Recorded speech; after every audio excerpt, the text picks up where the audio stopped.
اطلقي ابيات شعر يا معاني وسجل من جزال الشعر شلا تحمل الوان السعاده والتهاني في تخرج صاحب الروح النبيله صالح لما بقدر حد ثاني فالشهامه والكرم ما حد مثيله يوم جيت اوصفه عاندني لساني قال كيف انصف من وصف جليله الملازم صالح اللي في كياني ساكن باخلاقه العذب الجميله شال نجمه فوق متن بالتباني صار يزهاها وهي تستوي له حقق الله في تخرجها الاماني صاحب الفزعات شيل الثقيله يفتخر بوالده طول الزمان وفلاح اللي له اطباع اصيله في التخرج قالها قصي وداني شل من ذاك الاسد يتبع سبيله يا لازم صالح نور المكاني تستحق الشعر تستاهل جزيله انت من قبل لهم قدر وشاني العاطفهم دايسين المستحيله انت فخر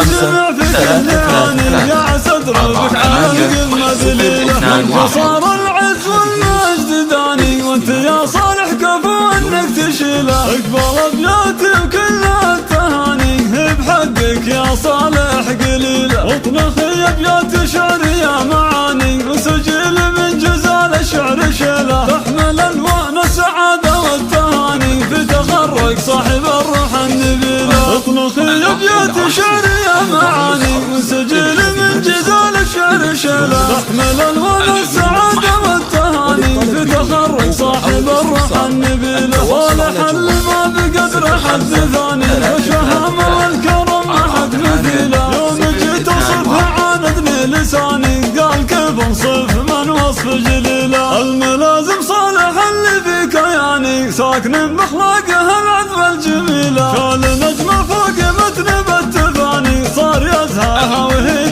تستوي له حقق الله في تخرجها الاماني صاحب الفزعات شيل الثقيله يفتخر بوالده طول الزمان وفلاح اللي له اطباع اصيله التخرج قالها قصي وداني شر من ذاك الاسد يتبع سبيله يا ملازم صالح نور المكان تستحق الشعر تستاهل جزيله انت من قوم لهم قدر وشاني العاطفهم دايسين المستحيله انت فخر للجميع في كل اني يا عسد ربك على القمه ذليله منك صار العز والمجد داني وانت يا صالح كفو انك تشيله اقبل ابياتي وكلها التهاني بحقك يا صالح قليله اطلقي ابيات شعر يا معاني وسجل من جزال الشعر شيله تحمل الوان السعاده والتهاني بتخرج صاحب الروح النبيله او الاستفسار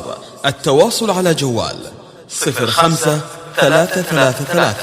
48